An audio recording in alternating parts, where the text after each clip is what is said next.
I caught a girl FaceTiming my boyfriend at spin class. His mom showed up and slapped him. I was halfway through spin class when I saw the blonde in front of me FaceTiming my boyfriend of 4 years. "Can't wait to see you tonight, beautiful," Blake said on her screen. "Can't believe it's been 3 months already," she responded. I almost threw up. The instructor stopped the music when she saw me crying. "That's my boyfriend." I pointed at the screen. The entire studio went silent. 25 women staring. The blonde Isabella hung up and turned around. "Girl, I swear I didn't know." Every woman climbed off their bikes. Someone handed me water. Someone else had tissues. They found his Instagram in seconds. His latest post was us at the beach, captioned, "Love of my life." "Call his sister. Speaker." "Now," someone said. I called Ellie with shaking hands. "Hey, babe. How's spin?" Blake's FaceTiming another girl. They've been dating 3 months. Silence. Then, "I'm getting mom. Don't move." Isabella and I held hands, both victims. The whole class surrounded us with support. 15 minutes later, Ellie burst in with her mom and aunt. Mrs. Leake's face went through every emotion seeing Isabella and me together. "Call your brother." NOW. Blake walked in 20 minutes later in ratty sweats. Saw the wall of angry women. His mom, his sister. Me crying. Isabella looking betrayed. "Mom, I can explain." Slap. Mrs. Leake's hand connected so hard everyone gasped. 4 years! I've been planning your wedding." The entire class erupted. Phones recording. She grabbed his ear like he was 5 and dragged him out. "You're moving back to your anime poster room." "Mom, I'm 25. 25 and stupid." Ellie followed, filming everything. His aunt stayed, hugged us both. Weak genes from his father's side. Isabella and I exchanged numbers, finished class together. I went home feeling free. At 2 a.m., my phone exploded. Blake's texts, voicemails, all unhinged. "You ruined my life!" "Mom took my car." Screaming, crying, threatening to destroy me. I screenshotted everything. Blake worked at a fancy finance firm, always bragging about his powerful boss. Found her on LinkedIn. Sent everything. Subject line, "Your new analyst, Blake Leak." Monday morning, Isabella texted, "Check Instagram." Ellie had posted the video. Her mom dragging Blake out by his ear had 3 million views. Comments were brutal. Someone found he'd lied about his college GPA. Another girl said she'd matched with him on Bumble last month. His boss responded, "Mr. Leak's employment has been terminated effective immediately." Blake's mom texted, "Dinner Sunday. Your family, bring Isabella." Isabella and I became best friends. Spin class every Saturday. The instructor plays Before He Cheats when we walk in. Blake's new Tinder surfaced in our group chat. Bio, 25, entrepreneur, looking for something real. Living in mom's basement isn't entrepreneurship, Blake. His mom comments on all my posts. "Gorgeous. Should have been my daughter-in-law."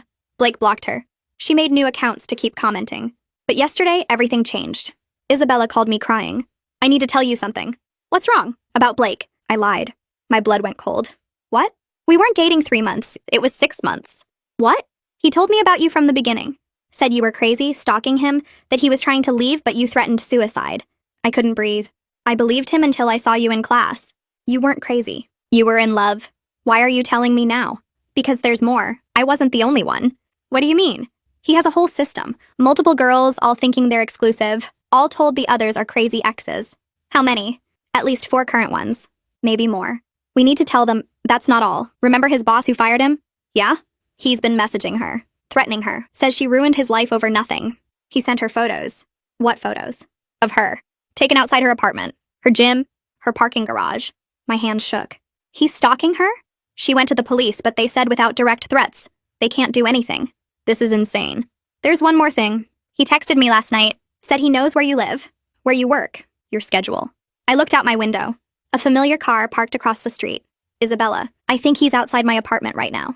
Call the police. I'm coming over." The car door opened. Blake stepped out, something in his hand. "He's coming to my door." The line went dead. My doorbell rang, then pounding. "I know you're in there. You and Isabella ruined everything." More pounding, the door handle rattling. "Open up or I'm coming in anyway. We need to talk about what happens next." The handle turned. I'd forgotten to lock the deadbolt. I grabbed my phone off the coffee table, my fingers shaking so bad I almost dropped it. Blake's fist hit the door again. Harder this time, and I could hear the wood making this weird creaking sound. I swiped to unlock my screen and pulled up 911, but my hands wouldn't stop shaking. The door handle kept turning, rattling against the lock that wasn't locked all the way. A door opened down the hall, and I heard Raphael's voice cut through the noise. He lived in 4B, always said hi when we passed each other in the hallway. His voice was loud and clear when he yelled that he was calling the cops right now. Blake stopped pounding for just a second, and I used that moment to run. My legs felt like jelly, but I made it to my bedroom and started pushing my dresser toward the door. The thing was heavy and it scraped against the floor, making this awful sound, but I kept pushing until it blocked the doorway. The 911 lady answered and asked what my emergency was, and I could barely get the words out. My ex-boyfriend was trying to break into my apartment. He was in the hallway right now, trying to force my door open. She asked if I was safe, and I told her I was in my bedroom with the dresser against the door, but he was still out there. She told me police were on the way and to stay on the line with her. My heart was beating so hard I thought I might pass out. I could hear Blake yelling through the door about how I ruined his life, how this was all my fault, how Isabella and I were going to pay for what we did. The 911 lady kept asking me questions, and I answered them, but my voice sounded weird and far away. Was he armed? I didn't know. Had he threatened me before? Yes. The texts from last night. Was anyone else in the apartment? No, just me. She kept talking to me in this calm voice while I sat on my bedroom floor with my back against the dresser, listening to Blake lose his mind in my hallway. The sirens came fast, way faster than I expected. 4 minutes according to the 911 lady who stayed on the phone with me the whole time. I heard new voices in the hallway, deep and official sounding, telling Blake to step away from the door. Blake's voice changed completely. He went from screaming and threatening to this smooth, charming tone like flipping a switch. He told the officers this was just a big misunderstanding with his girlfriend. We'd had a fight and he just wanted to talk to me. His voice sounded so normal and reasonable that for a second I wondered if I was crazy. But then I remembered the texts, the threats, Isabella's warnings about him stalking his boss. The officers asked him to step back, and one of them knocked on my door. He said he was Officer Martinez and asked if I was okay in there. I told him through the door that I was scared, that Blake had been threatening me, that I had screenshots of everything. Raphael's voice joined in, telling them he'd seen Blake's car parked outside for 3 nights in a row, always late at night, just sitting there watching the building. The officer asked if I could come out and give a statement, but I couldn't move. I told him I was too scared, that I needed to know Blake was in handcuffs first. I heard them talking to Blake, asking him why he was trying to force entry into someone's apartment. Blake kept insisting we just needed to talk, that I was being dramatic, that this was all blown out of proportion. But his voice had this edge to it now, this barely controlled anger that the officers must have heard too. One of them asked him to put his hands behind his back, and Blake's voice got louder, asking why they were treating him like a criminal when he hadn't done anything wrong. I heard a scuffle, and Raphael saying something about a baseball bat and the officers telling everyone to stay calm. Finally, Officer Martinez knocked again and told me Blake was in custody and it was safe to come out. I pushed the dresser away from the door with legs that barely worked and opened it to see Blake in handcuffs between 2 officers. His eyes locked on mine and his face twisted into something ugly. The charming mask was completely gone now, and I saw the real rage underneath. A detective showed up about 30 minutes later while the officers were still taking statements. She was Asian, maybe mid-30s, wearing a dark blazer and looking tired like she'd been up for way too long. She introduced herself as Detective Elena Tanaka, and when she heard Blake's name, her whole expression changed. She pulled out her phone and scrolled through something, then looked at Blake and then at me. She told the officers to hold on a second and asked me if I knew someone named Cassie Rollins. My stomach dropped. That was Blake's old boss, the one Isabella told me he was stalking. I nodded and Detective Tanaka's jaw got tight. She asked if we could talk privately and led me back into my apartment, while the officers kept Blake in the hallway. We sat at my kitchen table and she pulled out a notebook. She asked me to tell her everything, starting from the beginning. I showed her the text from last night where Blake threatened to destroy me. I showed her the screenshots of his unhinged voicemails. I told her about Isabella calling me earlier, about finding out Blake had been dating multiple women, about how he'd been sending threatening messages to Cassie and taking photos of her outside her apartment.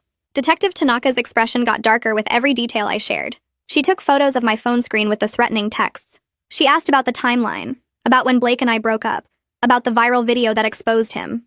I walked her through everything from spin class to now. When I showed her the 2 a.m. texts where Blake said he was going to make me pay, her mouth pressed into a thin line.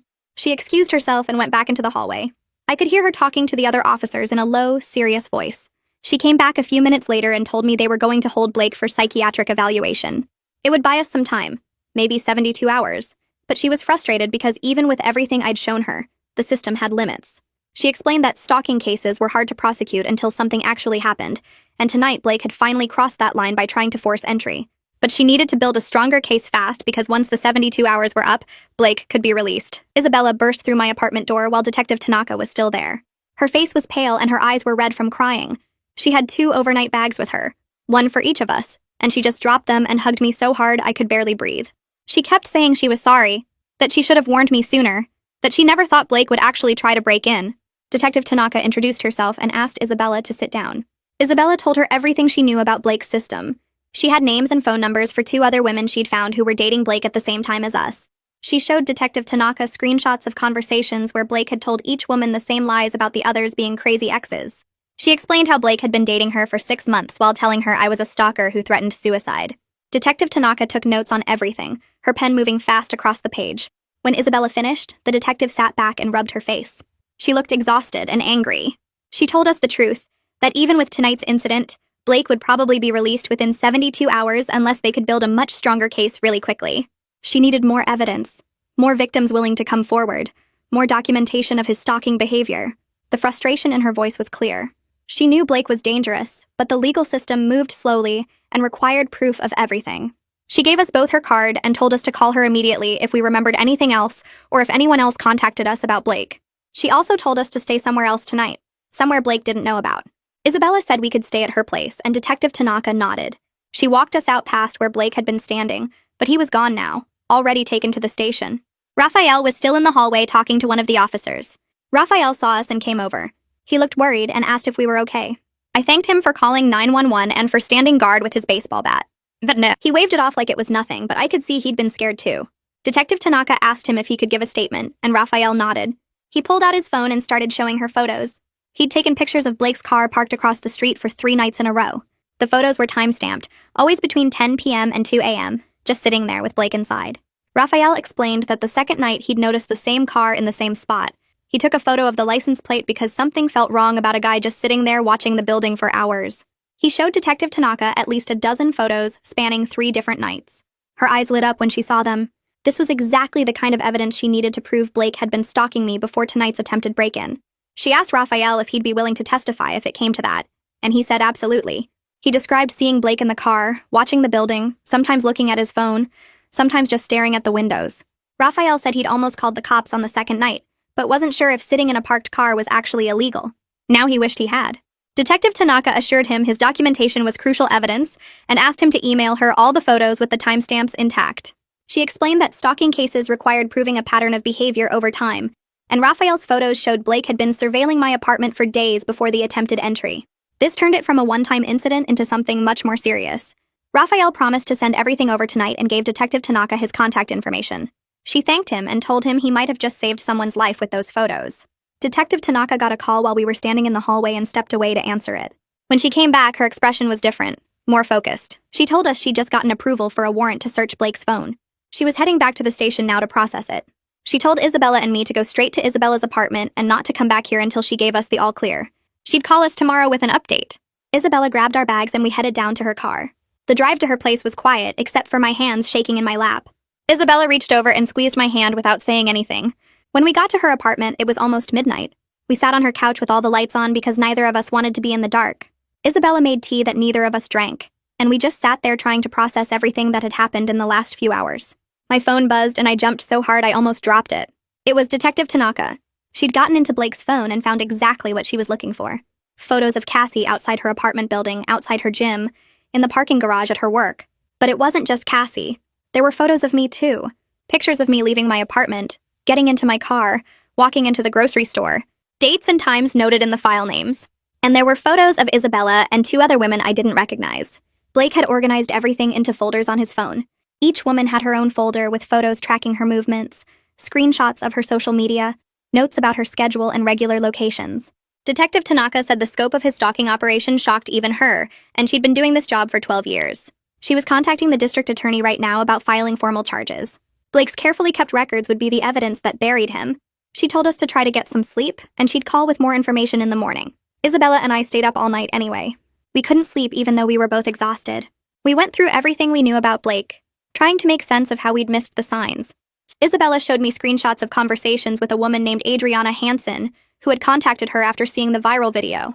Adriana said she'd dated Blake for 8 months and had no idea about me or Isabella or anyone else. She thought they were exclusive the whole time. Isabella had been messaging back and forth with her, comparing notes about Blake's lies. We pulled up a calendar on Isabella's laptop and started building a timeline. Based on what we knew from me, Isabella, and Adriana, plus the 2 other women Detective Tanaka mentioned, Blake had been managing at least 5 relationships at the same time. 5 women, who all thought they were his only girlfriend. The timeline showed overlapping date nights, identical text messages sent to multiple women, the same excuses about working late or visiting his sick grandmother. He'd told each of us slightly different stories about his life to keep us separated. He told me his mom was overbearing and he needed space from family dinners. He told Isabella his family was distant and cold. He told Adriana his parents were dead. All lies designed to explain why we never met each other or saw him with other people. We worked on the timeline until the sun came up, filling in gaps and finding patterns. Blake had a system. He scheduled different women on different nights. He used separate social media accounts to keep us apart. He told elaborate lies about his schedule to explain his absences. The organization of it all was creepy and calculated. This wasn't a guy who made mistakes or got confused. This was someone who deliberately built a system to deceive multiple women simultaneously. My phone rang at 8 a.m. and I nearly jumped out of my skin. It was Mrs. Leek. Her voice was thick with crying, and she could barely get words out at first. Detective Tanaka had called her an hour ago about Blake's arrest and the evidence they'd found on his phone. Mrs. Leek was devastated. She kept saying she didn't raise him to be like this, that she didn't understand where it all went wrong. She told me she'd gone through Blake's childhood bedroom after the detective called, looking for answers. What she found made her sick. Blake had journals from high school, detailed accounts of dating multiple girls at once and lying to all of them. He wrote about it like it was a game, like he was proud of how well he could manipulate people. The pattern started when he was 16 and never stopped. Mrs. Leek's voice broke when she told me about reading page after page of her son, describing how he played different girls against each other, how he enjoyed the control, how easy it was to make them believe whatever he wanted. She said maybe she should have seen the signs back then, but she'd thought it was just normal teenage boy stuff, bragging in a diary. She never imagined it would turn into this. She never thought her son would become someone who stalked women and tried to break into their homes. She apologized to me over and over, saying she was so sorry, that she should have raised him better. I didn't know what to say. Part of me wanted to comfort her, but another part of me was angry that she hadn't seen it sooner, hadn't stopped it before Blake hurt so many people. She told me she was going to testify for the prosecution if they asked her to. She said Blake needed to face real consequences this time, not excuses or family protection. She said she loved her son, but she loved the truth more, and the truth was that Blake was dangerous. Ellie posted an update to the viral video around noon. Isabella's phone started blowing up first, then mine. Ellie had edited together clips from the original spin class confrontation with new text explaining that Blake had been arrested for stalking and attempted break-in. She asked any other women who'd dated Blake to please contact the police with information. She included Detective Tanaka's direct line and the case number. The update got shared even faster than the original video. Within an hour, it had 50,000 views. Within 3 hours, it was at 500,000. The comment section filled up with women sharing their own stories about Blake. Someone from his college said he'd dated her roommate and another girl in their dorm at the same time. Someone else said she'd matched with him on 3 different dating apps using 3 different names. Detective Tanaka called me at 2 p.m. and said her phone hadn't stopped ringing since Ellie's post went live. She'd taken statements from 3 more women so far, including one who said Blake had shown up at her workplace repeatedly after she broke up with him 2 years ago. The woman had moved to a different city to get away from him, but never filed a police report because she didn't think anyone would believe her. Detective Tanaka's voice was grim when she explained that Blake's pattern of escalating when women tried to leave him was becoming clear and scary. Each woman who tried to end things with him faced increasing levels of harassment and stalking. The woman from college had him show up at her classes. The woman from 2 years ago had him appear at her job, her gym, her favorite coffee shop. And now me, with him trying to force his way into my apartment. The detective said the district attorney was building a case that would hopefully put Blake away for a long time, but she needed me to be prepared for a difficult legal process ahead. Cassie Rollins called me directly that afternoon. I didn't recognize the number, but answered anyway. Her voice was professional but strained when she introduced herself. She'd seen Ellie's update and wanted to compare notes about Blake's behavior. She told me about working with Blake at the finance firm, how he'd seemed professional and charming at first. Everyone liked him. He was good at his job, or at least good at appearing to be good at his job. But then she'd started noticing irregularities in his client reports, numbers that didn't add up, documentation that seemed falsified. She'd confronted him privately first, giving him a chance to explain. His entire demeanor changed in that moment. The charm disappeared and she saw cold anger underneath. He told her she was wrong, that she was targeting him, that she'd regret making accusations she couldn't prove. But Cassie had proof. She'd documented everything before confronting him. When she showed him the evidence, he'd gotten quiet and scary. He didn't yell or argue. He just looked at her with this flat expression and said, okay. She fired him that day following proper procedures with HR present. And then the stalking started. Photos of her outside her apartment. Messages from fake accounts. Him showing up places she regularly went.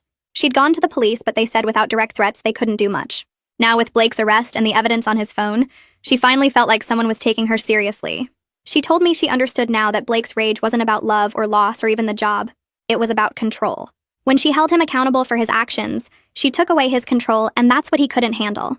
Every woman who tried to set boundaries with Blake faced his escalating anger, because we were challenging his belief that he could do whatever he wanted without consequences. Detective Tanaka called me 3 days after Blake's arrest and asked me to come to the police station for a meeting. She said other women had come forward after seeing the viral video, and she wanted us all to meet together in a safe space. I walked into a conference room and saw 6 other women sitting around a long table, all of us looking nervous and uncertain. Isabella was already there, and so was Cassie. The other 4 women introduced themselves as Adriana, Morgan, Jenna, and Sophie. Detective Tanaka explained that Blake had been dating all of us at the same time, telling each of us different stories about the others. Adriana said Blake told her I was his cousin, who had mental health problems and needed his support. Morgan said he claimed Isabella was his therapist, who he had to see regularly for work stress. Jenna said Blake told her Cassie was a bitter former co-worker who got fired and blamed him. Each story was carefully designed to explain away our existence while making Blake look like the hero, dealing with difficult people in his life. We sat there staring at each other, realizing the massive scale of his manipulation. He didn't just lie about having girlfriends. He created entire fake narratives about who we were and why we existed in his life. Detective Tanaka showed us printouts from Blake's phone, where he had organized us into folders with detailed notes about our schedules, our friends, our jobs, even our menstrual cycles, so he could plan which of us to see when. The level of planning was scary, and showed this wasn't some guy who accidentally got in over his head with relationships. This was someone who deliberately built a system to control multiple women. So Adriana started crying and said she'd been with Blake for 8 months and had no idea about any of us. Sophie said she'd only been dating him for 6 weeks, but already felt like something was off because he was never available on weekends. Morgan revealed she'd gotten pregnant 2 months ago, and Blake had pressured her to get an abortion, saying he wasn't ready to be a father, and now she understood he couldn't be a father because he was too busy managing his other relationships. The room went quiet after that revelation. Detective Tanaka let us talk and share our experiences for over an hour, and patterns emerged that were chilling. Blake always positioned himself as the victim of circumstances beyond his control. He always had an excuse for why he couldn't see us on certain days, or why he needed to keep our relationship quiet from certain people. He always made us feel special and chosen, while simultaneously making us feel like we needed to prove ourselves worthy of him. Cassie spoke up and said this same pattern showed up at work, where Blake made himself look like the hardest working analyst while actually falsifying reports and taking credit for other people's work. When she caught him, he immediately flipped the script and tried to make her look like the problem. We all recognized that manipulation tactic from our own experiences with him. The district attorney came in after our meeting and explained she was filing multiple charges against Blake, including stalking, harassment, attempted breaking and entering, and violation of privacy laws for his surveillance activities. She said the evidence from his phone showing the organized tracking of all of us made the case much stronger than typical stalking cases, where it's just one person's word against another. Blake's parents had hired an expensive defense attorney, who was already trying to argue that Blake had mental health issues and shouldn't be held fully responsible for his actions. The DA said this was a common defense strategy in cases like this, trying to get sympathy by painting the defendant as sick rather than criminal. My phone rang while we were still at the station, and I saw it was Mrs. Elite calling. I stepped out into the hallway to answer, and she was crying, but also angry. She told me Blake's father wanted to help pay for his defense attorney, but she had refused and they'd gotten into a huge fight about it. She said Blake needed to face real consequences for what he'd done, not get bailed out again by his parents making excuses for his behavior. She asked me how the meeting at the police station went, and I told her about meeting all the other women and realizing how many of us there were. Mrs. Leak went quiet for a moment, and then said she felt sick knowing her son had hurt so many people and she hadn't seen the signs. I told her it wasn't her fault because Blake was really good at hiding who he really was, but she said a mother should know when something is wrong with her child. She told me she'd been going through old family photos and videos trying to figure out when Blake became this person, looking for clues she missed. I didn't know what to say to make her feel better because I was still trying to process everything myself. She said she wanted to help however she could, whether that meant testifying against Blake or supporting all of us through the legal process. I thanked her and told her just knowing she believed us and wasn't making excuses for Blake meant everything. The judge granted emergency restraining orders for me, Isabella, Cassie, and Adriana the next day, based on the evidence of Blake's stalking and threatening behavior. Detective Tanaka called each of us to explain what the restraining orders meant and what would happen next. Blake was released on bail with an ankle monitor and strict orders not to contact any of us or come within 500 feet of our homes, workplaces, or any place he knew we regularly went. Detective Tanaka's voice was serious when she warned us that restraining orders are just pieces of paper and determined stalkers often violate them. She said we each needed to develop safety plans and she'd help us figure out what that looked like for our specific situations. She came to my apartment that afternoon and walked through my building with me, pointing out security weaknesses and suggesting changes. She noticed my door only had a regular lock and the deadbolt I'd forgotten to lock the night Blake tried to break in. She wrote down the name of a locksmith who did security installations and said I should call them today. She helped me map out my regular routines and identify which ones I needed to change immediately. I'd been going to the same coffee shop every morning before work, the same grocery store every Wednesday evening, the same walking route with my usual path through the neighborhood. Detective Tanaka explained that Blake had been tracking these patterns, and I needed to break them to make it harder for him to predict where I'd be. She helped me set up a check-in system with Isabella and Raphael, where I'd text them at certain times each day so they'd know I was okay. If they didn't hear from me at the scheduled times, they had permission to call the police and do a wellness check. She also gave me a direct number to call her cell phone if I saw Blake or felt unsafe, saying not to wait and go through regular channels if I needed help fast. The whole conversation made me realize how serious this situation was and how much danger I might still be in even with Blake on an ankle monitor. I called the locksmith Detective Tanaka recommended, and they came out that same evening to install new locks on my apartment. The locksmith looked at my current setup and shook his head, saying a regular deadbolt wasn't going to stop someone determined to get in. He installed commercial-grade deadbolts on both my front door and the door from my apartment to the shared hallway, the kind that needed keys on both sides so no one could break a window and reach through to unlock it from inside. He added a security bar that wedged under my door handle and braced against the floor, making it almost impossible to force the door open even if someone got through the locks. He put new locks on all my windows that required a key to open, replacing the cheap latches that came with the apartment. The whole installation took 3 hours and cost me $800 I hadn't planned to spend. Raphael came over while the locksmith was working and offered to help me set up a camera doorbell system he'd bought online. He showed me how it worked, with a camera that would record anyone who came near my door and send alerts to my phone whenever there was motion in the hallway. He helped me download the app and test it to make sure I'd get notifications immediately if someone approached. The financial cost of all this security hurt because I was already dealing with reduced hours at work after taking time off for the Blake situation. But Detective Tanaka's warnings kept echoing in my head about the danger period right after arrest. The psychological cost of feeling unsafe in my own home was worse than the money. I needed to be able to sleep at night without jumping at every sound in the hallway. Raphael's wife brought over dinner while we were setting up the camera system and sat with me while I ate, asking how I was holding up. I admitted I was scared and exhausted and angry that I had to spend money and time and energy protecting myself from someone who'd already taken 4 years of my life. She hugged me and said she and Raphael would be right next door if I needed anything, day or night, and I shouldn't hesitate to knock on their door or call them. Saturday morning came and Isabella texted asking if I still wanted to go to spin class or if it felt too weird after everything that happened there. I thought about staying home but realized I didn't want Blake to take away something I enjoyed in a community that had supported me. Isabella picked me up and we walked into the studio together, both of us nervous about how people would react. The entire class started clapping when we came through the door. Women got up from their bikes to hug us and ask how we were doing and what they could do to help. The instructor came over and said she'd been following the news about Blake's arrest and wanted us to know the whole studio supported us. She asked if we were okay with her making an announcement to the class, and we said yes. She explained to everyone what had happened with Blake's stalking and arrest, keeping the details appropriate but making it clear this was serious. She said the studio wanted to organize a self-defense workshop for anyone interested in learning practical safety skills. 20 women immediately raised their hands to sign up. Someone suggested starting a group chat so we could all check in on each other and share safety tips. Another woman who worked in tech offered to help anyone who wanted to review their digital security and privacy settings. The solidarity that started with my discovery of Blake's Facetime had turned into something bigger than just my situation. These women were taking the fear and anger from what happened and channeling it into practical support for each other.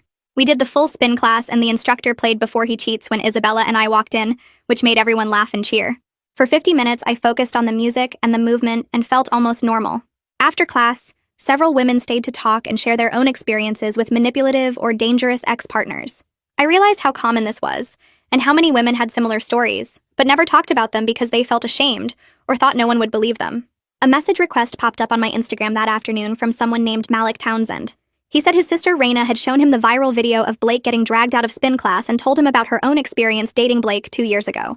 Malik wrote that Blake's harassment of Raina after their breakup got so bad, she had to change jobs and move to a different city to get away from him. She never filed a police report because she didn't think the police would take it seriously or be able to do anything. Malik said he'd wanted to confront Blake at the time, but Raina begged him not to because she was afraid it would make things worse. Now that Blake was finally facing charges, Malik wanted to know if there was anything he could do to help the case. He said his protective anger on behalf of his sister had never gone away, and he'd be willing to testify about Blake's pattern of behavior if it would help. I screenshot his message and sent it to Detective Tanaka, who called me back within an hour. She said Raina's case was really important because it established Blake's long-term pattern of escalating when women tried to leave him. She asked if I could connect her with Malik so she could get Raina's contact information and see if Raina would be willing to give a statement. I sent Malik Detective Tanaka's information, and he responded immediately saying he'd call her right away. 2 hours later, Detective Tanaka texted me that she'd spoken to both Malik and Raina had agreed to provide a detailed statement about Blake's harassment 2 years ago. Detective Tanaka said this was exactly the kind of evidence that would show the judge and jury that Blake's behavior toward me wasn't a one-time breakdown, but a consistent pattern spanning years. Detective Tanaka connected me with a victim advocate named Susie who specialized in stalking cases. Susie called me and we set up a meeting at a coffee shop near my new apartment. She brought a folder full of information about stalking statistics and safety planning. She explained that Blake's behavior fit the profile of what experts call intimate partner stalkers, who are statistically the most dangerous type of stalker. Susie said that unlike stranger stalkers or acquaintance stalkers, intimate partner stalkers already know everything about their victims, including their routines, their friends, their families, their fears. They use that inside knowledge to maintain control and punish their victims for trying to leave. She showed me research about how intimate partner stalkers are more likely to escalate to physical violence than other types of stalkers. The advocate explained that Blake's progression from cheating to surveillance to attempted break-in followed a predictable pattern that researchers had documented in thousands of cases. She said the most dangerous period is often right after arrest, when the stalker feels they have nothing left to lose, and their sense of control has been completely shattered. This information scared me, but also helped me understand why Detective Tanaka and everyone else were taking this so seriously. Susie helped me review my safety plan and suggested additional precautions I hadn't thought of. She recommended varying my route to work every day instead of just changing which coffee shop I went to. She suggested telling my boss about the situation, so workplace security could be alert for Blake trying to show up there. She gave me information about a support group for stalking survivors that met twice a month and encouraged me to attend at least once to connect with people who understood what I was going through. Susie also warned me that the legal process would be long and frustrating, with court dates that got rescheduled and defense attorneys who would try to make me feel like I was overreacting or lying. She said having a support system and taking care of my mental health would be just as important as the physical security measures. Before she left, Susie gave me her direct phone number and said I could call anytime if I needed to talk or had questions about the legal process. Blake's ankle monitor sent an alert to police 3 days after his release. Detective Tanaka called me immediately to tell me Blake had approached within 500 feet of my apartment building, violating his restraining order. Police were on their way to arrest him again. She said I should stay inside with my doors locked until she confirmed Blake was in custody. I watched through my window and saw police cars pull up about 20 minutes later. They must have picked Blake up somewhere nearby because they didn't come to my building. Detective Tanaka called back an hour later to confirm Blake was arrested and being taken back to jail. She said this time the judge would likely revoke his bail entirely because he'd proven he couldn't follow court orders even with an ankle monitor. She sounded almost satisfied when she told me this violation actually strengthened the prosecution's case by demonstrating Blake's inability to control his behavior, even with court-ordered restrictions. The district attorney could now argue that Blake posed a clear ongoing threat and couldn't be trusted to stay away from his victims even under supervision. Detective Tanaka said the judge scheduled an emergency bail hearing for the next morning and she'd let me know the outcome. I felt relief that Blake was back in jail, but also fear about what he'd been planning to do when he came near my building. Had he been coming to try to get into my apartment again? Was he watching to see my patterns? Detective Tanaka said the ankle monitor data showed he'd been in the area for about 15 minutes before the alert triggered, slowly circling closer to my building. That meant he'd been deliberately testing how close he could get, seeing if he could find a way around the restrictions. The judge revoked Blake's bail at the hearing the next day and ordered him held in jail until trial. Detective Tanaka called to tell me the news and said I could breathe a little easier now, knowing Blake couldn't physically get to me. But she also warned that Blake might try to contact me through other people or through mail from jail, and I should report any contact immediately no matter how indirect it seemed. I finally made an appointment with a therapist who specialized in trauma from intimate partner violence and stalking. My regular doctor had given me the referral weeks ago, but I'd been too busy dealing with police reports and court proceedings to actually call. Sitting in the therapist's office for the first time, I broke down crying before I even finished explaining what happened. The therapist, whose name was Dr. Diaz, handed me tissues and waited patiently while I pulled myself together. She said everything I was feeling was a normal response to genuine danger and betrayal. She explained that my trouble sleeping, my constant checking of the door locks, my jumping at unexpected sounds, were all symptoms of hypervigilance that develops when someone's safety has been threatened. Dr. Diaz said these weren't signs of weakness or overreaction. They were my brain's way of trying to protect me from future harm. She helped me understand that what Blake did wasn't just a bad breakup or cheating drama. It was a form of violence that targeted my sense of safety and autonomy. Naming it as violence rather than minimizing it as relationship problems gave me permission to take my fears seriously, instead of feeling like I should just get over it. Dr. Diaz asked about my support system and seemed relieved when I told her about Isabella, Raphael, the spin class community, and even Blake's mom and sister staying in contact. She said having people who believed me and validated my experience was crucial for recovery from this kind of trauma. We talked about coping strategies for managing anxiety and panic attacks when they hit. She taught me grounding techniques to use when I felt overwhelmed, like focusing on 5 things I could see, 4 things I could touch, 3 things I could hear. She explained that healing from trauma isn't linear, and I'd have good days and bad days, progress and setbacks. The goal wasn't to never feel afraid again, but to develop tools for managing the fear so it didn't control my life. Dr. Diaz scheduled me for weekly appointments and said we'd work on processing the betrayal alongside the fear, because both were important parts of what I needed to heal from. Cassie texted me a few days later asking if I wanted to meet for coffee. We'd exchanged numbers at the police station meeting but hadn't talked much since then. I agreed, and we met at a cafe halfway between our apartments. Cassie looked tired but determined when she sat down across from me. She said she'd been thinking a lot about Blake and trying to understand how she missed the signs of who he really was. At work, Blake had been so charming and professional that everyone liked him. He was good at his job, or at least good at appearing to be good at his job. Other employees would defend him when Cassie first raised concerns about his falsified reports. She said it reminded her of how Blake's girlfriends didn't believe each other about his cheating because he'd been so convincing in his lies about each of us. Cassie described the moment when she confronted Blake privately about the irregularities in his client reports, giving him a chance to explain before taking it higher. His entire demeanor changed in that moment. The charm disappeared, and she saw cold anger underneath. He told her she was wrong, that she was targeting him, that she'd regret making accusations she couldn't prove. But Cassie had documented everything before confronting him. When she showed him the evidence, he got quiet in a way that was scarier than yelling. He just looked at her with this flat expression and said, "Okay." She fired him that day with HR present, following all proper procedures. And then the stalking started. Photos of her outside her apartment. Messages from fake accounts. Him showing up at her gym, her grocery store, places she went regularly. She'd gone to the police, but they said without direct threats they couldn't do much. Now with Blake's arrest and the evidence on his phone, she finally felt like someone was taking her seriously. Cassie said she understood now that Blake's rage wasn't really about the job, or even about me and the other girlfriends. It was about control. When we held him accountable for his actions, we took away his control, and that's what he couldn't handle. Every woman who tried to set boundaries with Blake faced his escalating anger because we were challenging his belief that he could do whatever he wanted without consequences. I understood that we needed to talk about what Blake had done, but the coffee shop conversation felt heavy in a different way than I expected. She wasn't just sharing information anymore. She was trying to help me understand something bigger about who Blake was and why he acted the way he did. Her words about control stayed with me after we left, replaying in my head during the drive home. I kept thinking about all the times Blake had subtly steered decisions in our relationship, making me feel like I was choosing things when really he was always directing the outcome. The therapy appointment Dr. Diaz had scheduled couldn't come fast enough. 2 weeks after Blake's arrest, Mrs. Leek sent a text to all of us. She wanted to host dinner at her house. She said she needed to apologize in person and hear our stories properly, not through police reports or secondhand information. The text felt genuine but also terrifying. Walking into Blake's childhood home, sitting at his family's dinner table, facing his mother while talking about what he did to us. Isabella texted me immediately after we both got the message asking if I was going. I didn't know. Part of me wanted to avoid anything connected to Blake and his family, even though Mrs. Leek had been nothing but supportive. But another part of me felt like maybe this dinner could help. Like hearing his mom acknowledge what he did might provide some closure I didn't even know I needed. Isabella decided to go. Then Cassie confirmed she was attending. Adriana, the third woman who'd come forward after the viral video, said yes too. By the time Saturday arrived, 7 of us were driving to Mrs. Leek's house in different cars, all nervous about what this dinner would be like. I arrived first, parking in front of a neat suburban house with flower boxes in the windows. Mrs. Leek opened the door before I could knock, pulling me into a hug that lasted longer than I expected. Her eyes were already red when she let me go. The others arrived within minutes, and soon we were all standing in her living room, looking at family photos on the walls that included Blake at various ages. She'd set the dining table with nice dishes and made enough food for twice as many people.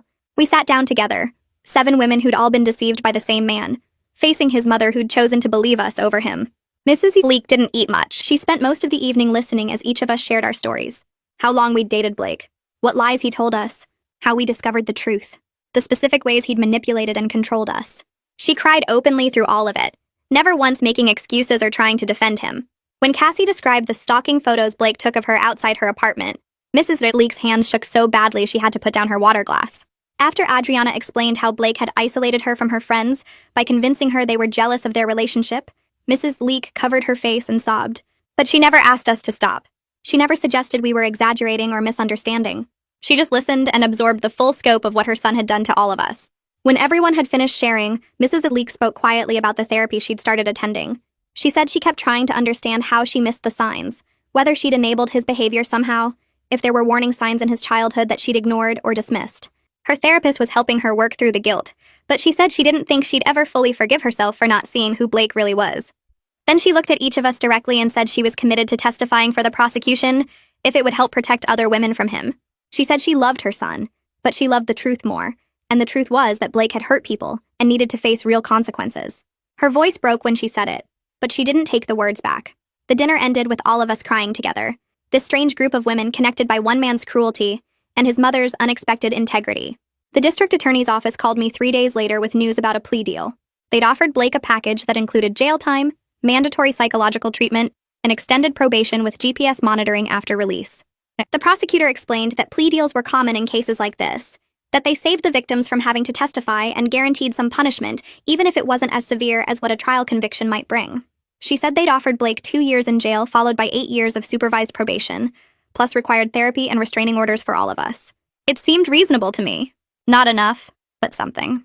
Detective Tanaka called me later that same day with different news. Blake had refused the plea deal.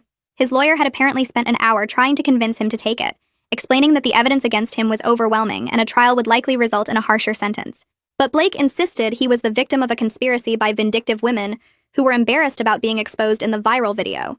He told his lawyer that he wouldn't plead guilty to crimes he didn't commit, that we were all lying, that he'd done nothing wrong except love the wrong people. Detective Tanaka's frustration came through clearly over the phone. She said Blake's refusal to accept any responsibility, even in the face of documented evidence and multiple witness statements, showed exactly the kind of personality disorder the court psychologist had noted in his evaluation. She explained that his need to maintain his narrative of innocence was apparently stronger than his self-preservation instinct, which made him more dangerous, but also meant we had a chance at a trial conviction with serious consequences. She warned me that going to trial would be harder on all of us, that we'd have to testify and face cross-examination from Blake's defense attorney, that the whole process would take months instead of weeks. But she also said that if we won at trial, Blake would face significantly more jail time than the plea deal offered. The prosecutor was confident about the case given the evidence, but trials were always unpredictable. I had to decide whether I was willing to go through the trauma of testifying in order to potentially get Blake a longer sentence. I spent days going back and forth on whether to attend the trial in person or let my recorded testimony be used instead. The prosecutor had said both options were available, that they'd videotaped my statement and could present it to the jury if being in the courtroom with Blake was too traumatic. Part of me wanted to avoid seeing him again, avoid the anxiety of sitting in a witness box while his lawyer tried to make me look like a liar or someone seeking revenge. But another part of me kept thinking about what Cassie had said at coffee, about how Blake's rage came from losing control when women held him accountable. If I let him avoid facing me in court, wasn't that giving him some of that control back? So did Isabella called me while I was still wrestling with the decision. She said she'd decided to testify in person. Her voice was steady when she explained why. She said Blake had made her feel invisible while he was using her, telling her she was special while treating her like one interchangeable part of his system. She wanted him to see her now, to look at her face while she told the truth about what he did. She wanted the jury to see both of them in the same room so they could judge for themselves who was telling the truth. Her courage made my decision easier. I called the prosecutor back and said I'd testify in person too, even though I was terrified. She scheduled prep sessions to help me prepare for cross-examination and warned me that Blake's defense attorney would try every tactic to discredit my testimony. But she also said that victims who testified in person often had more impact on juries than recorded statements, that there was power in looking someone in the eye while telling your truth. I marked the trial date on my calendar and tried not to think about sitting in the same room as Blake while he stared at me from the defense table. The preliminary hearing happened first, a smaller proceeding where the judge would determine if there was enough evidence to proceed to trial. Raphael testified about the nights he'd observed Blake surveilling my apartment building. He took the stand wearing a button-down shirt and spoke in the same calm, factual tone he'd used when giving his statement to police. He described 3 consecutive nights when he'd noticed Blake's car parked across the street, always late evening into early morning hours. He pulled up the photos he'd taken of the license plate on his phone, explaining that something felt off about a guy just sitting there, watching the building for hours. The prosecutor asked him to walk through each night in detail: what time he first noticed the car, how long it stayed, whether he'd seen Blake get out or approach the building. Raphael's answers were precise and credible, backed up by timestamps on his photos and his consistent observations across multiple nights. Blake's defense attorney stood up for cross-examination looking confident, like he thought he could poke holes in Raphael's testimony easily. He started by asking about Raphael's relationship with me, suggesting that maybe Raphael was romantically interested and therefore biased in his observations. Raphael's expression didn't change. He stated calmly that he was happily married, that his wife could confirm he'd discussed the suspicious car with her before even knowing which apartment the guy might be watching. The defense attorney tried a different angle, asking if Raphael could be absolutely certain the person in the car was Blake, since he'd been observing from a distance at night. Raphael nodded and explained that he'd seen Blake clearly under the streetlight when he got out of his car on the 3rd night, that he'd even considered approaching him to ask what he was doing before deciding to call the building security instead. The attorney asked a few more questions but couldn't shake Raphael's calm, detailed responses. His credibility as a neutral witness, someone with no stake in the outcome except concern about suspicious activity in his building, strengthened the stalking charges significantly. The prosecutor looked satisfied when Raphael stepped down. Adriana's testimony came during the same preliminary hearing, revealing details that added another dimension to the prosecution's case. She took the stand looking nervous but determined, explaining how she'd dated Blake for 8 months before discovering his other relationships through the viral video. The prosecutor asked her about what happened after she confronted Blake and broke things off. Adriana described blocking him on all social media platforms and her phone, thinking that would end any contact between them. But within days, she started getting friend requests and messages from accounts she didn't recognize. The profiles looked real enough, photos and posts that seemed like actual people, but the messages were always asking about her, wanting to know how she was doing, if she was seeing anyone new. Something about the tone felt familiar. She ignored most of them until one account sent her a message that referenced a private joke only Blake would know. That's when she realized he was creating fake profiles to monitor her after she'd blocked him. The prosecutor introduced evidence from the technical team who'd traced these fake accounts back to Blake's devices. They'd found multiple profiles created from his laptop and phone, all designed to look like random people but actually controlled by Blake to keep tabs on Adriana and several other women. The digital forensics expert explained the level of planning involved, how Blake had set up separate email addresses for each fake profile, used different photos downloaded from obscure websites, even created fake friend networks to make the profiles look legitimate. This wasn't impulsive behavior or a momentary lapse in judgment. This was systematic digital stalking that showed Blake's obsessive need to maintain surveillance over women who tried to leave him. The prosecutor emphasized this point during her questioning, asking Adriana how it felt to discover Blake was still watching her, even after she'd taken every normal step to cut off contact. Adriana's voice shook when she answered that it made her feel like she could never truly escape him, like he'd always find a way to invade her privacy no matter what boundaries she tried to set. The prosecutor told me after the hearing that this kind of detailed evidence of planning and persistence made it much harder for Blake to claim his behavior was impulsive or misunderstood. Requested Reads is on Spotify now. Check out link in the description or comments. The fake social media profiles proved premeditation and ongoing stalking behavior that went beyond just showing up places or sending messages. It demonstrated the calculated nature of Blake's surveillance system and his refusal to respect any boundaries the women in his life tried to establish. The court-appointed psychologist delivered her evaluation 3 weeks later.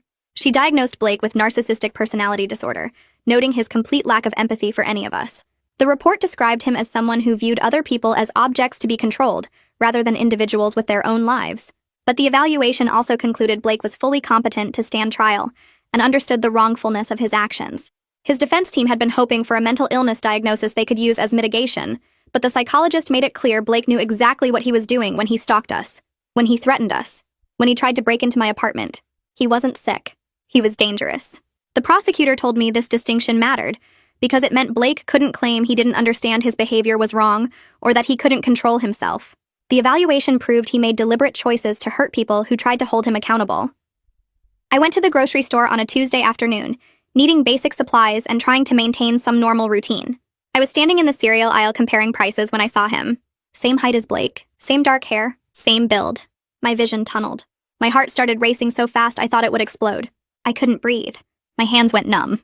The boxes of cereal blurred together. I dropped my basket and grabbed the shelf to keep from falling. A store employee appeared next to me, asking if I was okay, but I couldn't answer. She guided me to a quiet office in the back and stayed with me while I shook and gasped for air. She didn't ask questions, just brought me water and tissues. I called Isabella with trembling fingers. She arrived 20 minutes later and drove me home. I felt so embarrassed about my reaction until my therapist reminded me that trauma responses aren't logical or controllable. Seeing someone who looked like Blake triggered my body's survival system even though my brain knew it wasn't him. She helped me develop coping strategies for managing triggers while I was still in the acute phase of processing everything.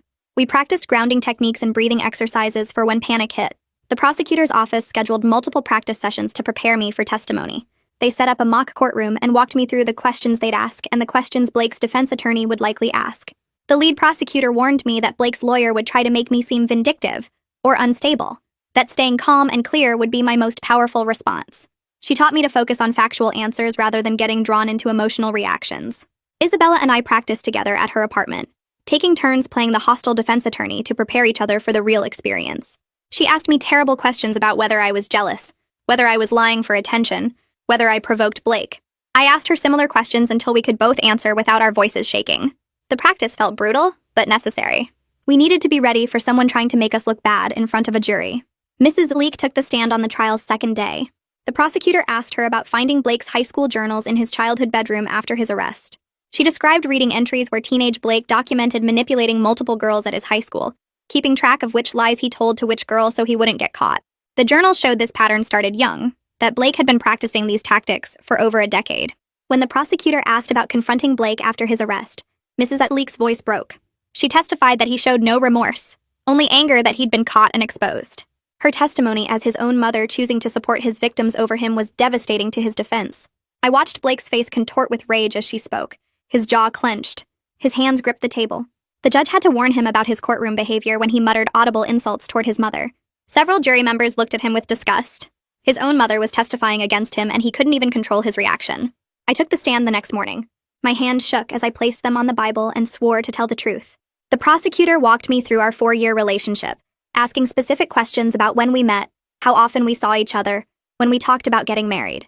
I described the discovery at spin class, seeing Isabella on Blake's phone, the shock of learning he'd been dating her for 6 months while telling her I was a crazy stalker. The prosecutor asked about Blake's escalating threats after the viral video, and I calmly presented the screenshots of his 2 a.m. messages threatening to destroy me. I showed the surveillance evidence Raphael provided of Blake's car outside my apartment for 3 consecutive nights. I described the terror of hearing him pound on my door and try to force his way inside. Blake's defense attorney stood up for cross-examination. He asked if I was exaggerating because I was a scorned woman. I looked directly at him and said no. I was telling the truth about being stalked by someone who couldn't accept consequences. He asked if I provoked Blake by posting about him on social media. I clarified that I never posted anything, that his sister posted the video, and that his threatening behavior started before any social media exposure. The attorney tried several more tactics to shake my testimony, but I stayed calm and factual. The prosecutor had prepared me well. Isabella testified after lunch. She walked the jury through Blake's 6-month deception, how he told her from the beginning that I was his crazy ex who stalked him. She explained believing him because he seemed so genuine, so concerned about this supposedly unstable woman who wouldn't leave him alone. The defense attorney made the mistake of suggesting she was lying for attention. Isabella pulled out her phone and showed months of text messages between her and Blake, photos of them together at restaurants and parks, receipts from dates they went on. She calmly presented her relationship timeline with specific dates and details that proved every word she said. The defense attorney tried to interrupt her, but she kept going, her voice steady and clear. She explained how discovering the truth at spin class made her realize Blake had manipulated her into believing his lies about me. Her calm, detailed responses made the attorney look foolish for questioning her credibility. I watched the jury's body language shift noticeably in our favor during her testimony. Several jurors leaned forward, paying close attention. One woman nodded along as Isabella spoke. Cassie took the stand the following day. She testified about Blake's workplace misconduct, the falsified client reports she caught him creating, the progressive discipline process her company followed before terminating his employment. The defense tried to paint her as a vindictive boss who fired Blake unfairly, but Cassie presented documented evidence of every step. She showed the written warnings, the meetings with HR, the final incident that led to his termination. Then she described what happened after. The threatening messages Blake sent saying she ruined his life over nothing. The photos he took of her outside her apartment building at night. The surveillance shots of her leaving her gym, walking to her car in the parking garage. Her professional demeanor and thorough documentation made it clear she followed proper procedures and that Blake's subsequent stalking was retaliation for legitimate accountability. The defense attorney had no effective response to her organized evidence. Cassie had kept records of everything, anticipating she might need to prove her case someday. The prosecution presented expert testimony from a stalking behavior specialist who'd reviewed all the evidence in Blake's case. The expert explained that Blake's pattern of surveillance, threats, and boundary violations represented a high-risk profile for escalating violence. She walked the jury through research on intimate partner stalkers, showing statistics about how these cases often progress from monitoring to physical assault. The expert pointed to Blake's attempted break-in at my apartment as a critical escalation point that likely would have resulted in physical violence if Raphael hadn't intervened and police hadn't arrived quickly. This testimony helped the jury understand that Blake's behavior wasn't just crazy ex-boyfriend drama, but genuinely dangerous criminal conduct. The expert described how stalkers like Blake view their victims as property they have the right to control, and how that mindset makes them extremely dangerous when victims try to establish independence. Several jury members took notes during this testimony. The expert's credentials and calm presentation of research made her testimony powerful and credible. Blake took the stand in his own defense the next day, against his attorney's obvious advice. His lawyer had tried to talk him out of it during a recess, but Blake insisted he could charm the jury the way he charmed his girlfriends. He presented himself as the real victim, claiming we were all conspiring against him because we were jealous of each other and embarrassed about being exposed in the viral video. He said he never stalked anyone, that he just wanted to talk to me and explain things. He claimed the threatening texts were taken out of context, that he was just upset and venting. His testimony was so self-centered and lacking in accountability that I watched several jury members' expressions harden as he spoke. He kept talking about how unfair everything was to him, how his life was ruined, how none of us understood his side. He never once acknowledged the harm he caused to any of us. One juror actually shook her head in disbelief while he was speaking. During cross-examination, the prosecutor methodically walked Blake through each lie he told. She asked him to explain why he told Isabella I was his crazy stalker when we were actually in a committed relationship. Blake stumbled through an answer about trying to protect Isabella from my supposed instability. The prosecutor showed the jury photos Blake posted of us together during the same period he was dating Isabella, asking how that matched his claim. Blake said he was confused about the timeline. She asked him to explain the surveillance photos of Cassie outside her apartment. Blake claimed he just happened to be in the neighborhood. She showed him timestamps proving he was there at midnight, 2 in the morning, 3 different nights. Blake's frustration grew as he realized he couldn't manipulate his way out of documented evidence. The prosecutor asked him about the threatening texts he sent me. Blake raised his voice, saying I deserved to know what she did to his life. His mask slipped as he snapped at the prosecutor with barely contained rage. The jury saw the same anger we all experienced when we tried to hold him accountable. His attorney tried to object, but the damage was done. Blake had shown the jury exactly who he was. The courtroom felt smaller on the day of closing arguments, like the walls had moved closer during the weeks of testimony. I sat between Isabella and Cassie in the gallery, our hands linked together, forming a chain of solidarity. The prosecutor stood first, her black suit sharp and professional as she faced the jury. She walked them through everything methodically, the surveillance photos Blake took of 5 different women, the threatening texts sent at 2 in the morning, the fake social media accounts he created to monitor us after we blocked him, the attempted break-in at my apartment caught on Raphael's doorbell camera. She showed them the timeline proving Blake maintained relationships with at least 5 women simultaneously, each of us believing we were exclusive with him for months or years. She displayed his high school journals documenting similar manipulation patterns starting at age 16. The prosecutor's voice stayed calm and factual as she described how Blake told each woman the others were crazy stalkers, how he used our love and trust as weapons against us. She pointed to the witness testimony from his own mother, who chose truth over protecting her son. She reminded the jury of the psychological expert's assessment that Blake viewed women as property to control rather than people with autonomy. Her closing statement painted Blake as a calculating predator whose system of deception collapsed into violence when we discovered the truth and tried to hold him accountable. The evidence covered 3 tables at the front of the courtroom, physical proof of his systematic operation. Blake's defense attorney stood next, younger than I expected, probably assigned this case because no experienced lawyer wanted to defend the indefensible. He tried his best, though, called Blake a flawed man who made mistakes in his personal life, suggested we were vindictive women conspiring together because we felt embarrassed about the viral video. He claimed the threatening texts were taken out of context, just emotional venting from someone whose life was falling apart. He argued the surveillance photos were coincidental, that Blake just happened to be in those neighborhoods. He painted Blake as the real victim, someone persecuted by angry exes who couldn't accept that relationships sometimes end badly. The defense attorney's voice carried less conviction than the prosecutor's, like he knew he was losing even as he spoke. Several jury members looked skeptical during his arguments, their arms crossed or heads shaking slightly. He finished by asking the jury to remember that making bad romantic choices isn't the same as being a criminal. The judge dismissed us for lunch before jury deliberations began. We waited in a private room the victim advocate secured for us, unable to eat the sandwiches someone brought. Isabella paced near the window. Cassie checked her phone every 30 seconds. Adriana sat perfectly still, her hands folded in her lap. Raina talked to her brother Malik in hushed tones near the door. Mrs. Gleek arrived an hour into our wait, her eyes red from crying during closing arguments. She hugged each of us individually, apologizing again for raising a son who caused so much harm.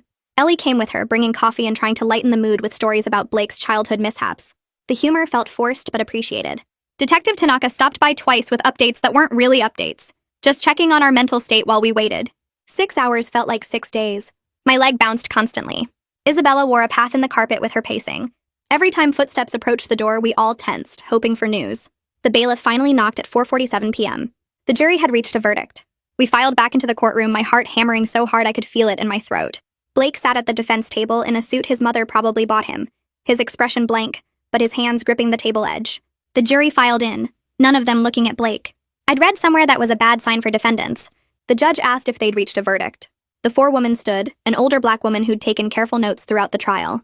She said they had. The clerk read the charges one by one. Stalking in the 1st degree. Guilty. Harassment. Guilty. Attempted burglary, guilty. Criminal violation of privacy, guilty. Multiple counts of violating restraining orders, guilty on all counts. Blake's face went completely pale, all the blood draining away until he looked gray. His eyes darted around the courtroom like he was searching for someone to save him, to tell him this wasn't really happening. His lawyer put a hand on his shoulder, but Blake shrugged it off. Mrs. Leek was crying in the row behind me, her hand covering her mouth. The judge thanked the jury and scheduled sentencing for 2 weeks from today. Blake had to be physically guided from the courtroom by the bailiff, his legs apparently not working properly anymore. We sat frozen in our seats until he was gone. Outside the courtroom, we stood in a cluster near the elevators, not quite believing it was over. The prosecutor found us there and shook each of our hands, telling us our testimony made the difference. Mrs. Leeks approached her separately, thanking her for the verdict even though it meant her son was going to prison.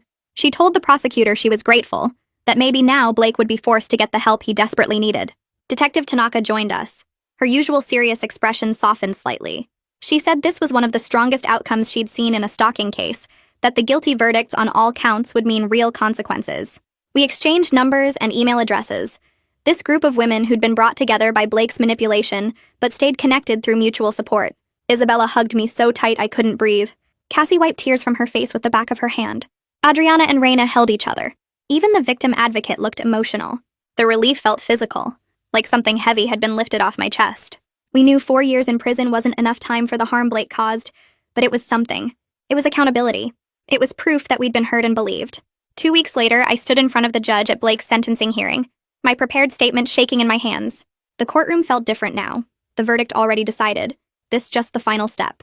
I talked about how Blake's betrayal shattered my ability to trust, how his stalking made me afraid in my own home, how I still checked door locks 3 times before bed and jumped at unexpected noises. I described the financial cost of moving apartments and installing security systems, the emotional cost of therapy and sleepless nights, the professional impact of missing work for court dates, and being too anxious to focus. My voice stayed mostly steady even though my hands trembled. Isabella went next, describing how Blake's manipulation made her doubt her own judgment and instincts, how learning she was one of many women he deceived made her feel like an object rather than a person.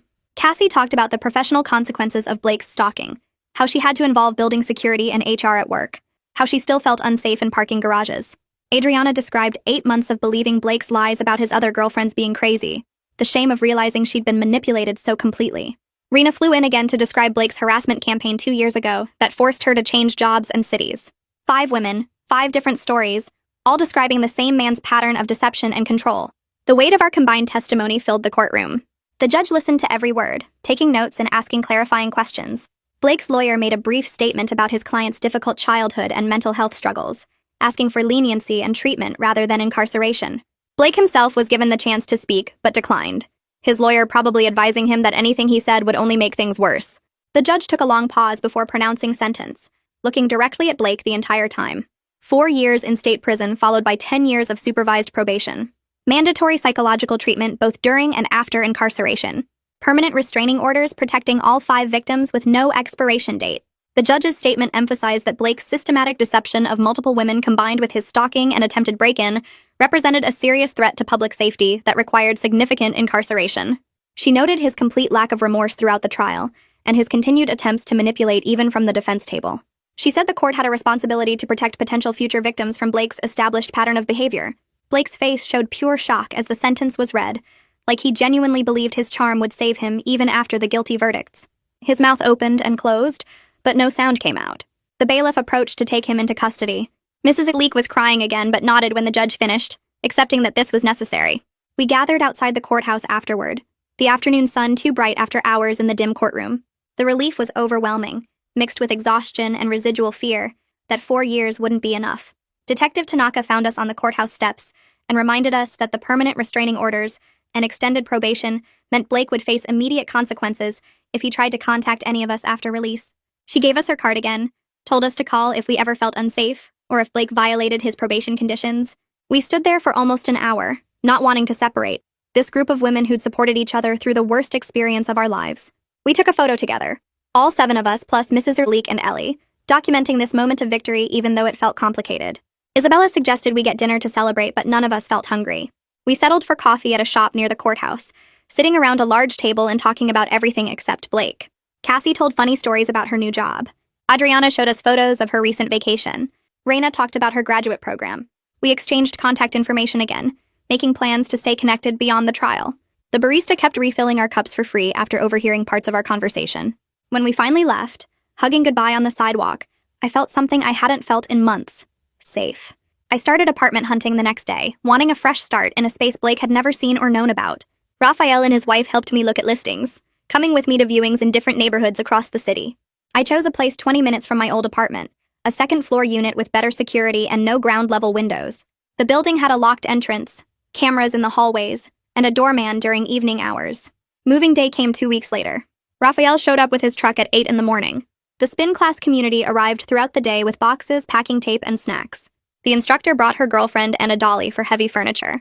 Mrs. Leek and Ellie came with cleaning supplies and helped scrub my old apartment before I turned in the keys. Isabella coordinated everything like a general, directing traffic and keeping everyone fed. By evening, my new apartment was set up, boxes unpacked, furniture arranged. Raphael installed additional locks on the front door and windows. I ordered pizza for everyone, and we sat on my new living room floor eating and laughing. The apartment felt safe in a way my old place never had after Blake's attempted break-in. That night, alone in my new bedroom with upgraded security features and the knowledge that Blake was in prison, I slept through the night for the first time in months. 3 months after Blake's sentencing, I went on my first date since the breakup. My friend Sarah set it up with her coworker, someone who knew my whole story and was apparently patient and understanding.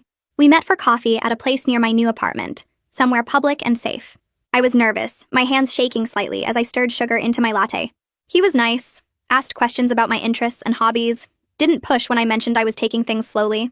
I found myself overly alert to any signs of manipulation or dishonesty, analyzing his words for hidden meanings and red flags. My therapist had warned me this would happen, that trauma changes how we perceive potential threats. He walked me to my car afterward, respected my space when I said I wasn't ready for a hug yet. We texted a few times over the next week, but it didn't develop into anything serious. That was okay, though. The point wasn't finding a relationship. It was proving to myself that I could be open to connection again, that Blake hadn't permanently destroyed my ability to trust. Progress looked like showing up for coffee and being honest about my boundaries. Progress looked like not apologizing for taking things at my own pace. Isabella started a blog called Recognizing Red Flags 3 months after the trial ended. She was careful not to use Blake's name or any identifying details, focusing instead on the patterns of behavior that allowed him to deceive so many people at once.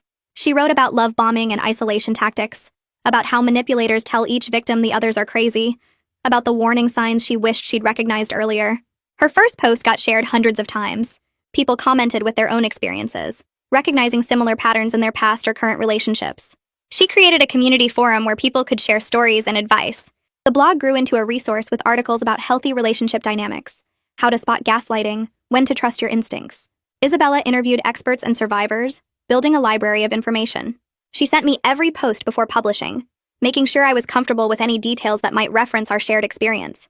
Watching her turn our trauma into education and support for others felt powerful. She told me the blog helped her healing process, transforming her shame about being manipulated into purpose.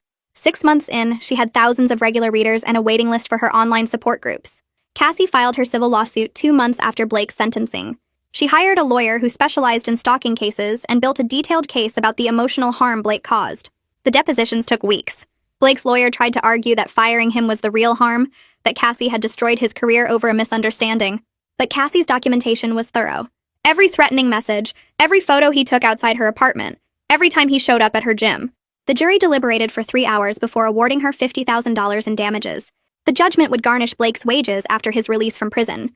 Cassie called me the day the verdict came through. She sounded tired but satisfied. She told me she didn't expect to collect much money, that Blake would probably find ways to avoid paying. But the civil verdict provided additional legal documentation of his behavior. It sent a message that stalking had financial consequences beyond criminal penalties. Isabella and I talked about filing similar suits. Adriana was already consulting with lawyers. The idea of holding Blake accountable in every possible way felt right. Detective Tanaka contacted me 3 weeks after Cassie's trial ended. She asked if I would speak at a police training session about victim experiences with the criminal justice system in stalking cases. I agreed, though the idea of standing in front of a room full of officers made me nervous. The training was held at the police academy downtown. 20 officers sat in rows taking notes. I shared both the ways the system helped me and the ways it failed. Tanaka's quick response when Blake tried to break into my apartment probably saved my life. The victim advocate who walked me through every court date made the process less scary. The prosecutor's thorough preparation meant Blake couldn't manipulate his way out of consequences.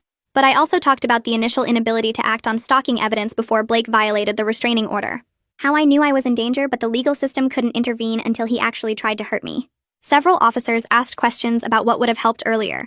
I suggested better protocols for documenting patterns of behavior, more training on recognizing escalation signs, faster response times for restraining order violations. Tanaka told me afterward that my feedback would help inform new department policies. That felt meaningful, like maybe other women wouldn't have to wait until their stalker showed up at their door. I started reaching out to old friends about a month after the police training.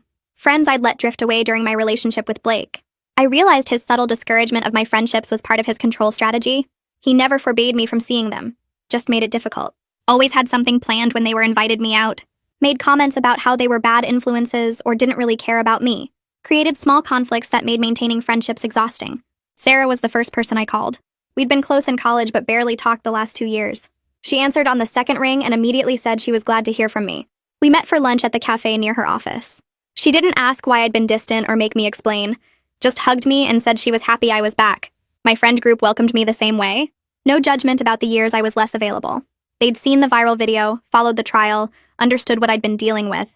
Having that support network again made me feel less defined by the trauma.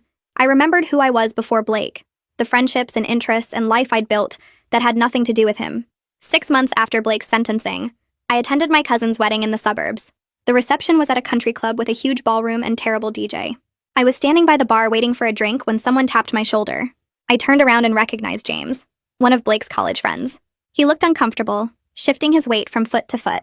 He told me he wanted to apologize for not believing the rumors about Blake's behavior sooner. I hadn't known there were rumors. James explained that Blake always seemed like such a good guy in their friend group. Charming, helpful, the person everyone liked. When the viral video first surfaced, James thought it was exaggerated or taken out of context. But then more women came forward. Then, the trial. Then seeing all the evidence laid out in news coverage. James described the cognitive dissonance of learning the truth as really difficult to process. How he kept trying to reconcile the Blake he knew with the Blake who stalked multiple women. His apology helped me understand that Blake's manipulation extended beyond his romantic relationships. He'd built a whole persona with his friends, his coworkers, his family. Everyone saw the version of Blake he wanted them to see. The mask only slipped when someone tried to hold him accountable. Isabella and I took a weekend trip together 2 weeks after the wedding. Our first real vacation since everything happened. We drove up to a state park 3 hours north, rented a cabin, and spent 2 days hiking trails and sitting by the lake. The first night, we stayed up late talking about how much our lives had changed. We laughed about the absurdity of meeting during a spin class while her boyfriend Facetimed my boyfriend. How that horrible moment led to a genuine friendship. Isabella told me she was grateful for the truth, even though learning it was devastating. I realized I felt the same way. Better to know Blake was a manipulative stalker than spend more years believing his lies. We hiked 8 miles the second day, pushing ourselves up steep trails until our legs burned. At the summit, we took photos and ate sandwiches and didn't talk about Blake at all. Just enjoyed being 2 friends on a trip together. The weekend reminded me that healing wasn't just about processing trauma. It was also about building new experiences and memories that had nothing to do with what Blake did. My boss called me into her office on a Tuesday morning about 3 weeks after the hiking trip. I thought I was in trouble for taking so much time off during the trial. Instead, she told me I was getting a promotion. The leadership team had been impressed by my resilience and professionalism during everything with Blake.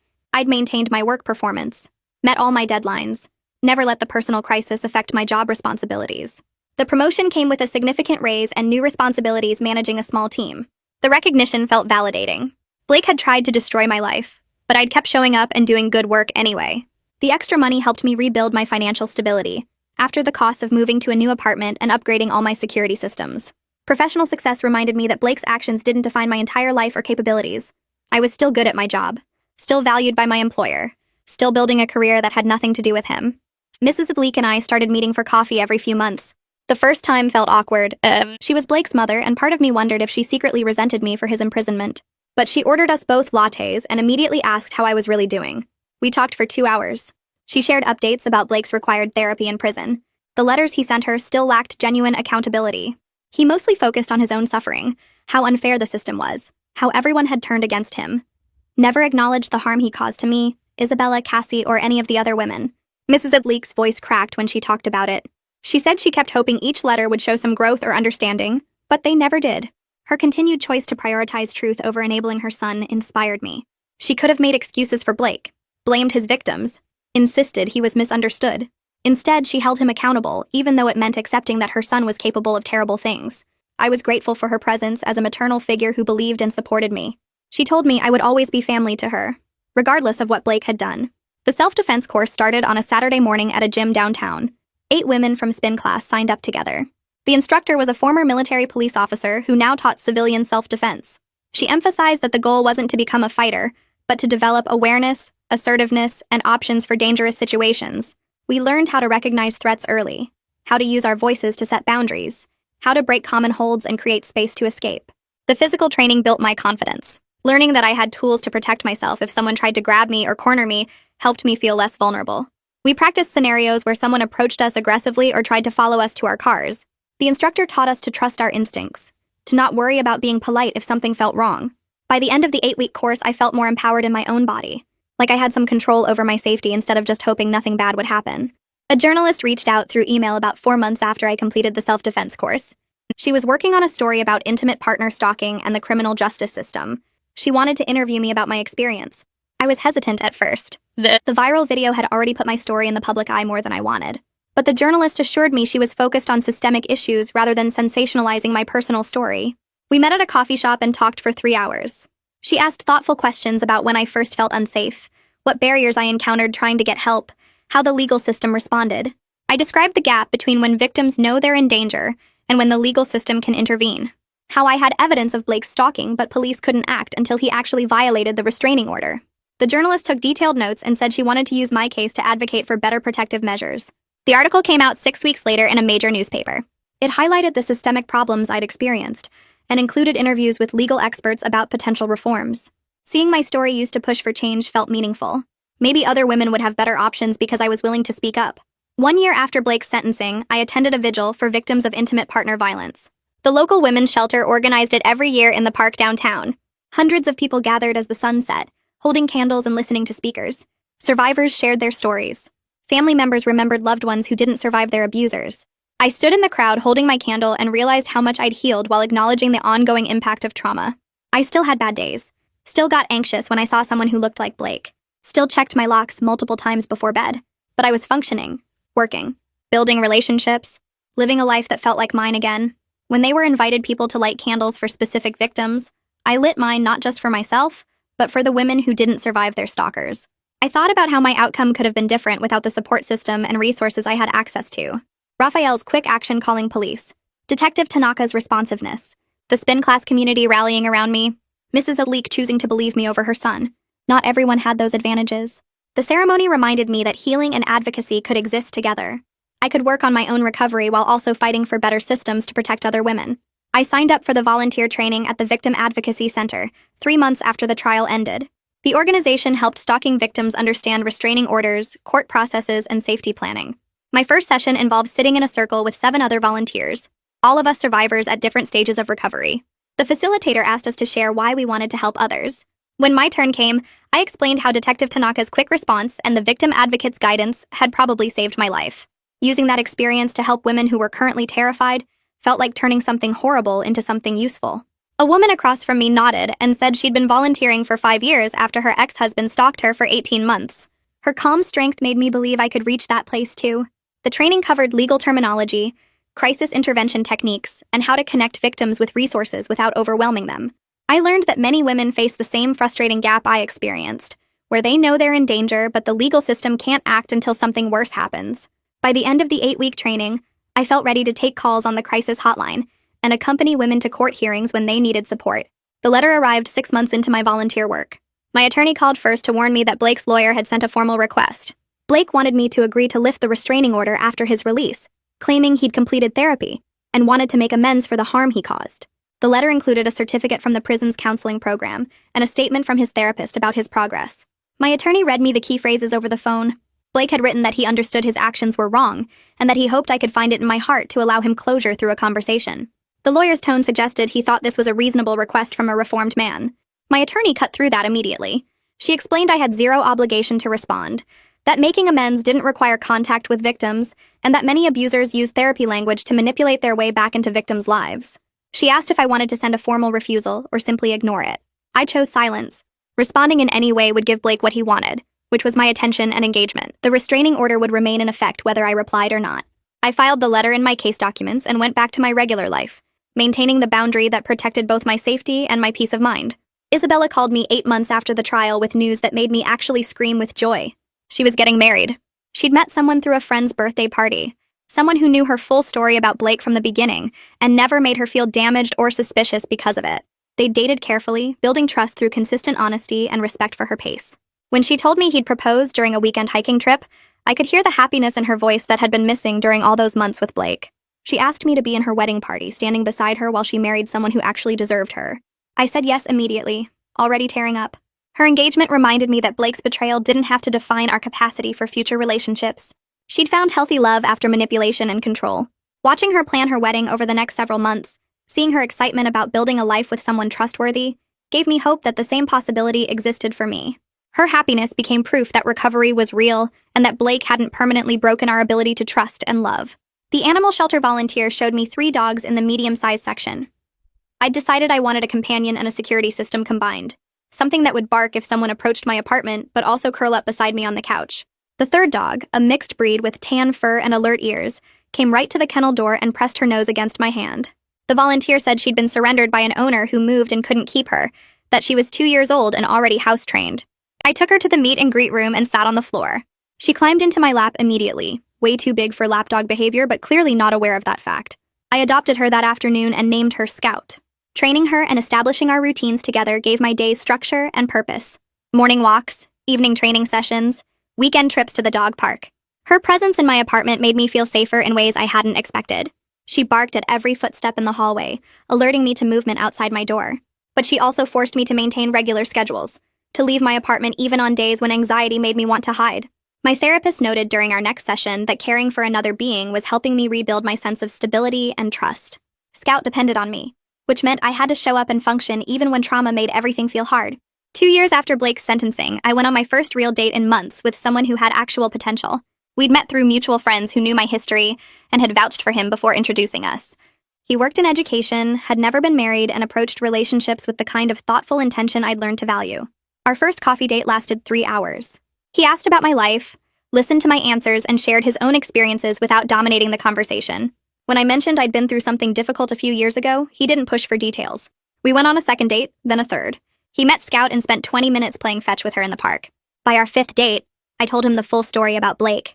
He listened without interrupting, then said he appreciated me trusting him with something so personal. We built our relationship gradually through consistent honesty and respect for boundaries.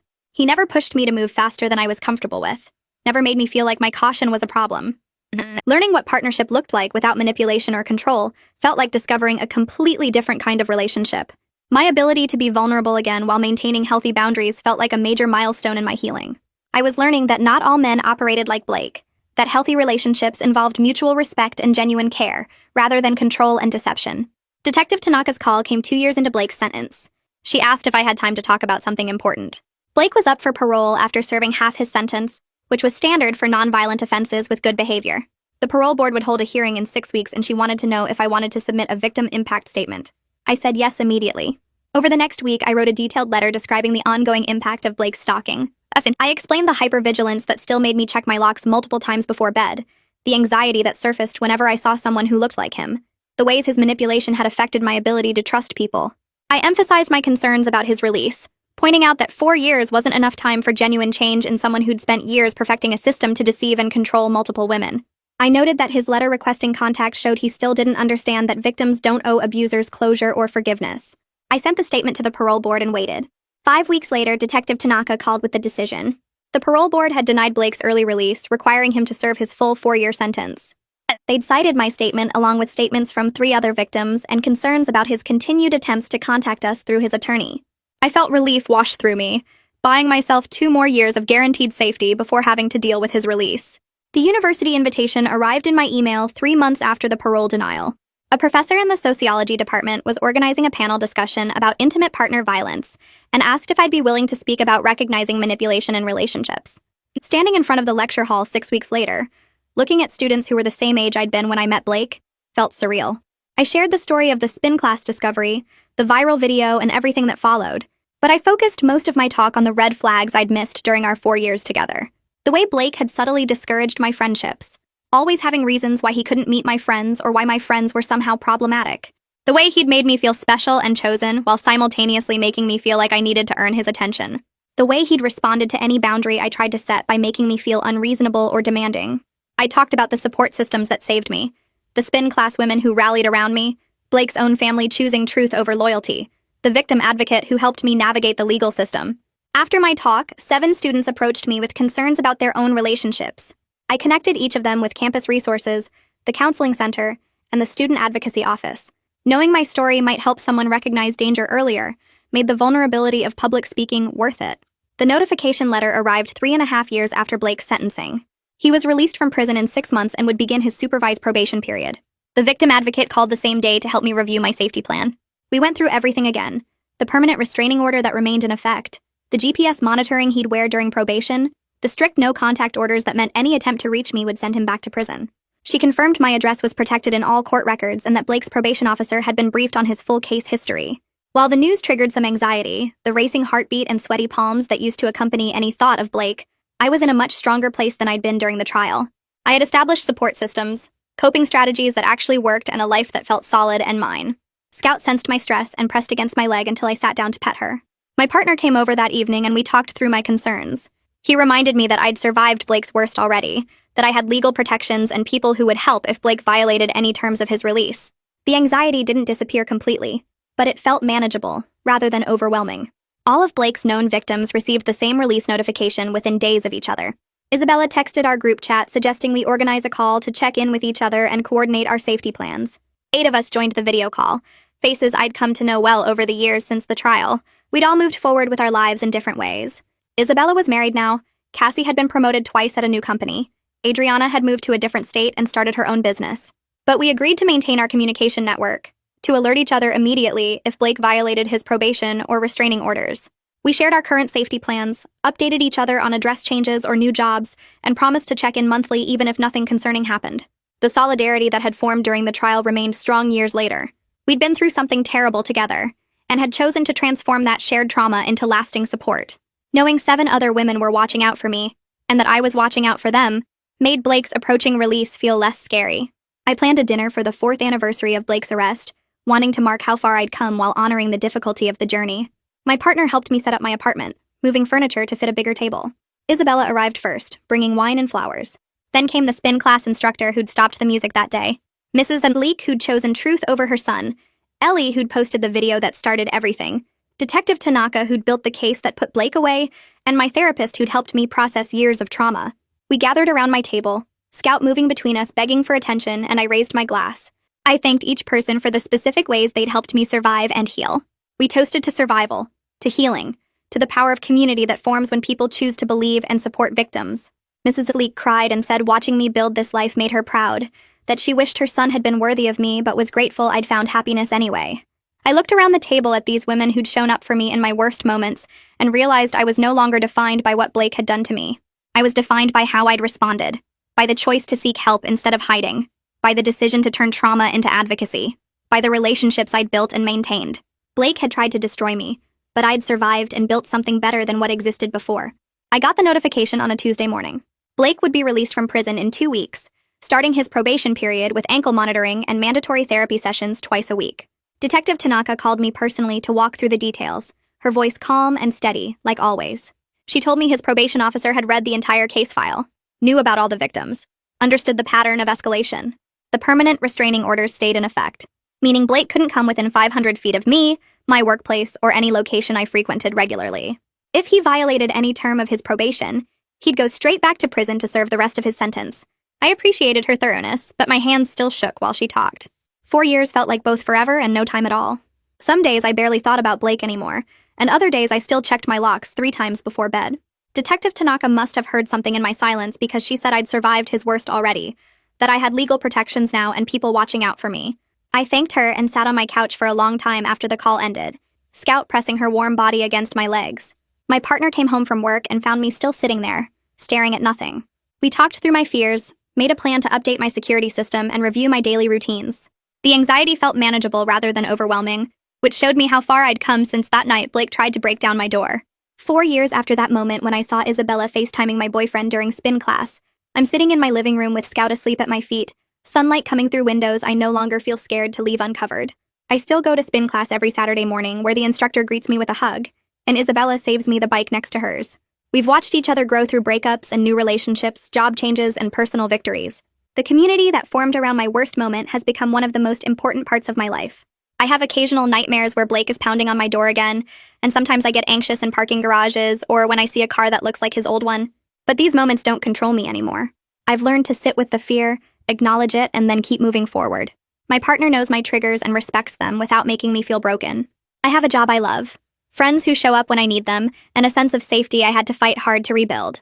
Mrs. Leek still comments on my social media posts, still tells me I should have been her daughter-in-law, still chooses truth over enabling her son. Isabella and I text almost every day. Our friendship forged in trauma, but sustained by genuine love and respect. I'm not the same person I was before discovering Blake's betrayal. I'm stronger now, more careful about red flags, better at trusting my instincts. Blake's manipulation couldn't permanently destroy what I've built. The spin class community, Isabella's friendship, Mrs. Leek's fierce loyalty, Detective Tanaka's dedication, all these people proved that solidarity and accountability can win against manipulation and control. I survived, and I'm living proof that you can heal from betrayal and build something better than what existed before. That's how it went for me. But I know some of you would have handled it totally differently. Let me know in the comments. I'll be reading through them later.